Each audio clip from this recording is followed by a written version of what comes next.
Hello everyone, the update is a few hours away from being released. I'm going to show you a few things that are going to be going into this update, aside from the release notes that you're going to be able to read about all of this anyway. But I'm going into the 10.7 release, into the extras folder, and there's going to be a few new additions there. Many of you might be very familiar with that beautiful video game art that I've been showcasing in many videos. And I'm going to go to the NES games and give you an example here. Here's some of them here. Beautiful art. And this is one of the most requested things that has been asked of me over the last 2 years, and I communicated with the right people who actually put these artwork packages together, and they are now going to be included in my set. And I'm going to give you a few examples of these. You're going to have NES, you'll have Mega Drive. Very awesome stuff here. And I included several more, like Sega Master System.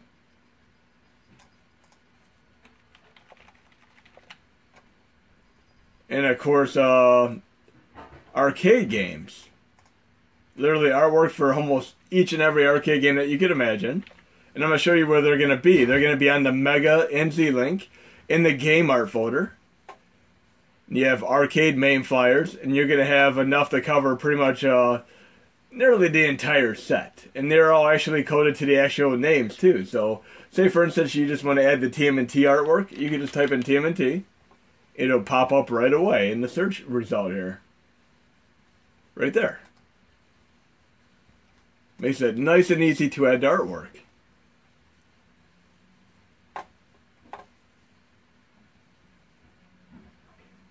Okay, I'm loading up a little preview of it right now.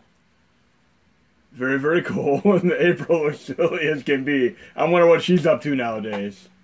But yes, this artwork is beautiful. And then, of course, I have many of the ones I've been showcasing over the last few years. Like, I'm going to go through the NES ones right here. Retro Genesis is the person that I communicated with, and he's an incredible guy who has dumped hundreds upon hundreds of hours over the last several years into putting many of these packs together. Right now, I'm going to extract this pack, and we're going to go over a few of these. And I'm also going to show you another thing that's going to be added to this core set release. But we're going to look at this incredible NES art. And by the way, the original Nintendo Entertainment System is by far my favorite video game console of all time. I mean, I grew up on the Atari 2600, but Nintendo is where it is at for me. I mean, that's why I love the mini NES so much.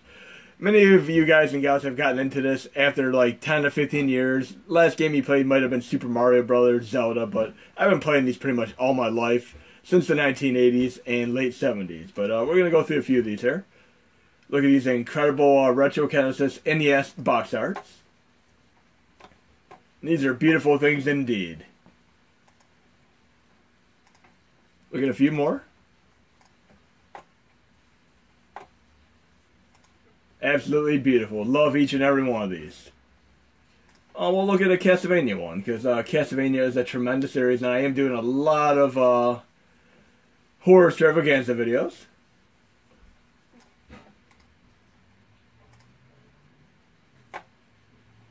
Okay, and for those of you who are TurboGrafx CD lovers, you're going to have a brand new set that I've never even showcased yet. I'm going to show you that right now too.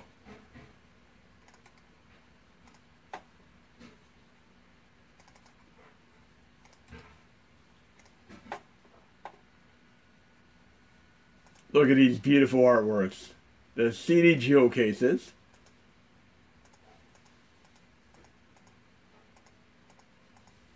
Absolutely beautiful. I mean, this is going to make your user interface a mind-blowing experience. I mean, this is incredible. He even has some of the Japanese games in there. Godzilla was a Japanese game. Very cool. I actually do believe Godzilla was released in the United States as well. I had the import of it, though. Okay.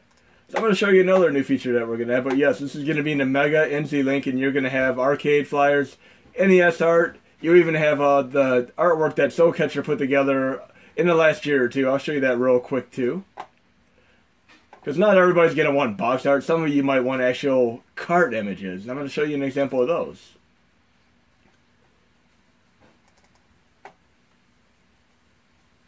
So I'm going into the USA folder right here.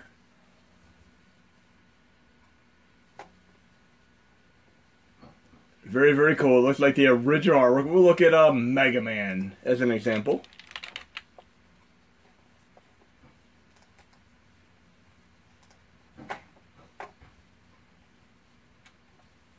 Very, very cool.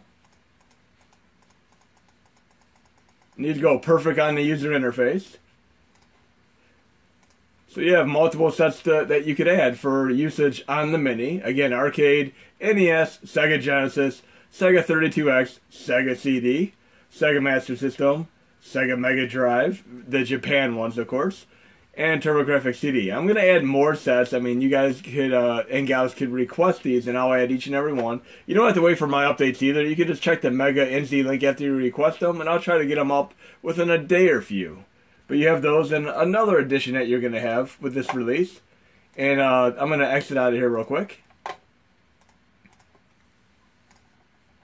I'm going to open up unreleased tag sheet here. A test build, as you will. And this is a feature that many of you will appreciate.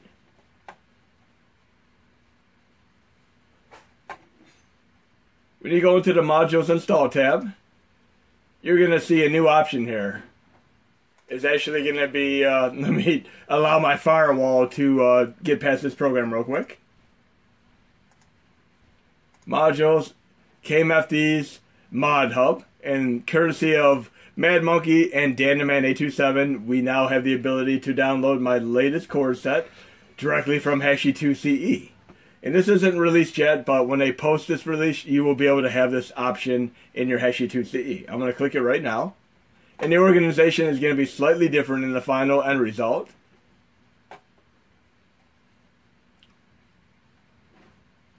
I'll show you exactly what I mean by the organization. But I'm opening up this Mod Hub right now. And right here are the main chords. And they're grouped by system. So if I want to run Game & Watch, KM Game & Watch. If I want to run Game Boy Advance, it shows all the chords that run Game Boy Advance.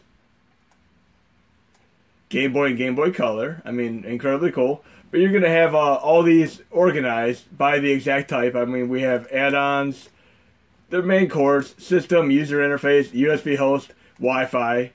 And you have a cheat option in the final release, of course.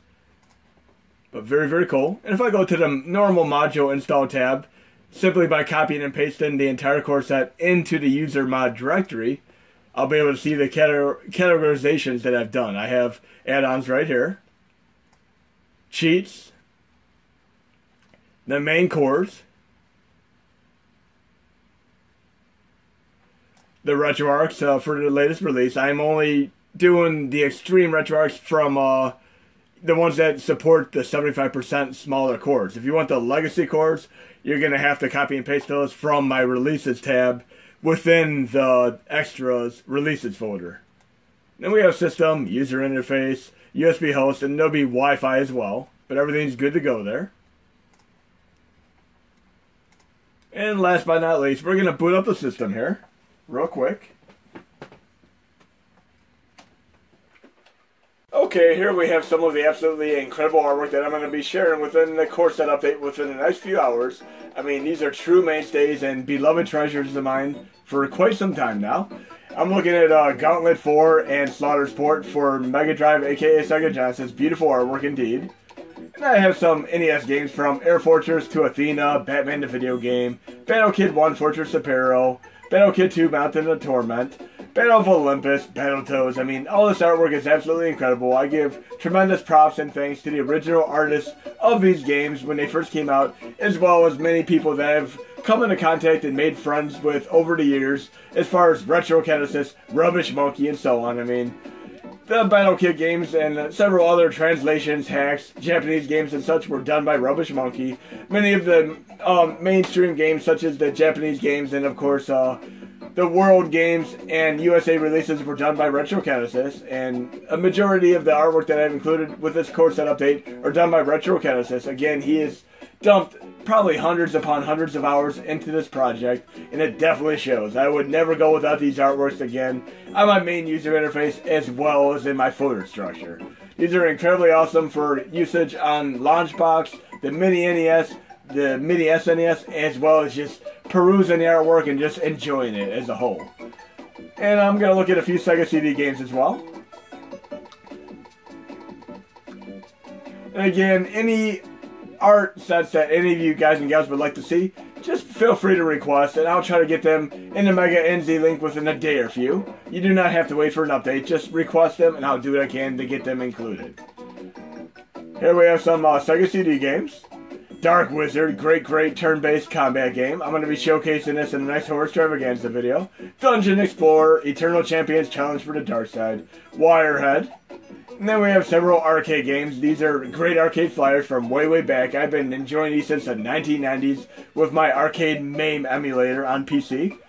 And two of the first games that I ever emulated for MAME were, of course, Sly Spy and Michael Jackson's Moonwalker via DOS prompts, because we didn't have a user interface back then. I mean, this is before user interfaces existed as far as MAME 32 and such. But I'm going to be showcasing a little bit of a prelude to my next video, the Hardest NES Part 2. I'm going to be looking at Holy Diver for NES here. Incredibly awesome artwork, and this was redone by Rubbish Monkey. And again, I've included Rubbish Monkey's artwork in my last few updates. And this is actually my new favorite NES game to play. Incredibly challenging, and look, presented by IREM. I really wish this would have been released in the United States, but due to the extreme religious overtones, unfortunately, alas, it was not. And we all know IREM made games such as In the Hunt, and R-Type, Ninja Baseball Batman, and multiple other incredibly awesome arcade games, as well as Ninja Spirit. I love my ninja games. But one of my very good friends for quite some time now, he actually sent me a great gift, an early Christmas gift in the mail. Is a collector's edition of Holy Diver on real cartridge, a reprint that was only released in Japan, and there are roughly only 1,000 copies made. It was a true majestic gesture on his part, and one of the best gifts that I've ever received in my lifetime. I'm going to showcase that at the tail end of this video, but in the Hardest NES Part 2, I'm actually going to showcase this game and do a bit of a strategy, as well as how to beat this game. I'm going to do as much of this game as I can before it gets into the extremely religious overtones. I'll give you strategy, tactics, and know-how to be able to get through this game. A very cool game, from the production values to the music, the sound effects, the gameplay, the graphics. And I initially didn't think this had anything to do with Holy Diver and or Dio, but it actually is very loosely based on Dio as well as Randy Rhoads. Very cool stuff here. I'll at least get to the second stage here. Yes, incredibly difficult game, which gets even progressively harder over time. I actually made it to the end of this game, so I'm going to show you exactly how I pulled it off in my Hardest NES video part 2, which we'll post within the next day or two. And I'll also be doing a Horse Extravaganza part 15. Let's switch to my special weapon here. And again, if you stay in one place too long, you're going to get your butt kicked. Just keep moving forward.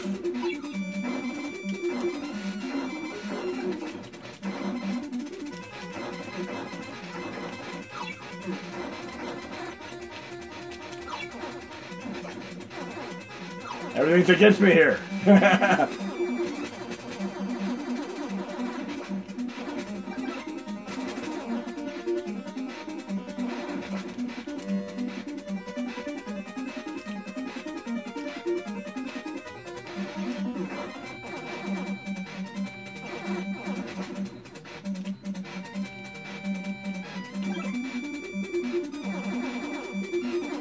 Definitely reminds me quite a bit of Castlevania here.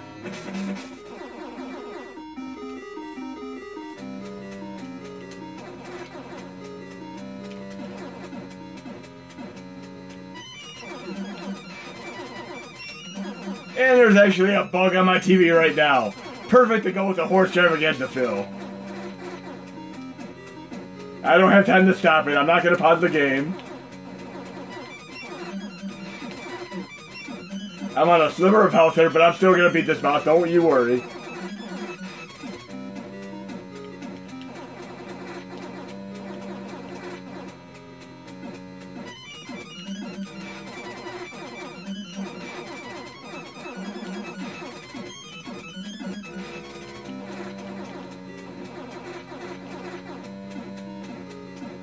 I ran out of my special weapon, which I should have probably saved for this boss.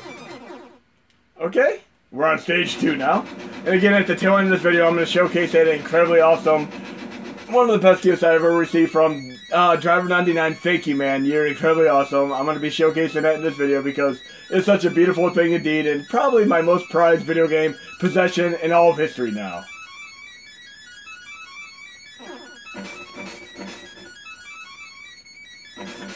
And I unlock a weapon here. Every stage you beat, you get a new weapon, or power up or upgrade.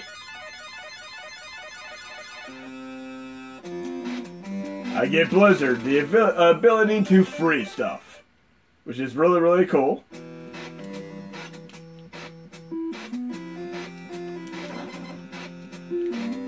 I'm going to pause it and switch to Blizzard here.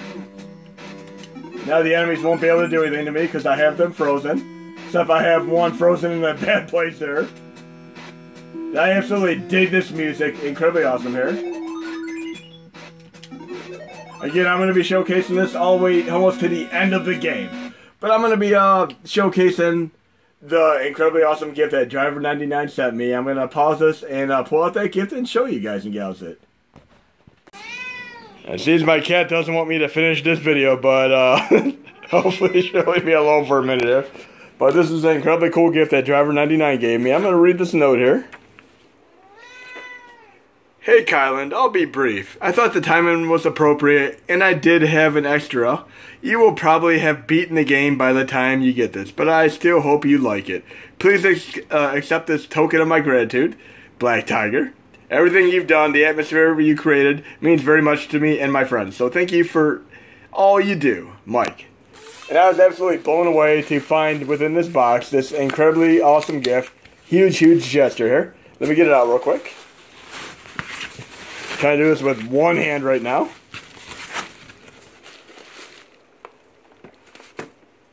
Holy Diver Collector's Edition. Incredibly awesome here.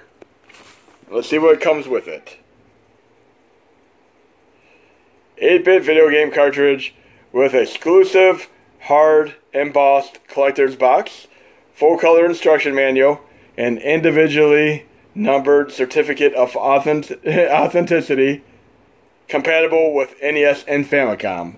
Beautiful thing indeed. I mean, this is absolutely incredible. One of the very, very best gifts that I've ever received in my entire lifetime. Driver99, you simply rock. So again, guys and gals, hope you enjoyed the video. And of course, that release is going to go out within the next few days. And part 2 of Hardest NES is going to showcase this entire beautiful game. Basically beaten from the beginning all the way into the point where it gets to the extreme religious overtones, which I'd rather not showcase in the video. You'll be able to thoroughly enjoy them for yourself when you play the game based on my strategy, tactics, and recommendations as far as getting through the game.